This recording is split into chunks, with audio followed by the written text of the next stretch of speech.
গতবার অলোক ছিল না, তাই কিছু হয়নি। অলোকে দিচ্ছে মালার জন্মদিনে ছোট ছোট ছেলে মেয়েদের নিয়ে যা হোক কিছু করা।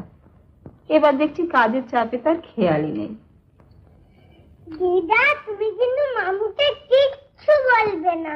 রমাদি, তোমাকে কিন্তু পিয়ানো বাজাতে হবে। যাই লালটু বল্টুকে ফোন করে দিয়ে আসি। মা, এর সঙ্গে তো মালার গভর্নেন্স।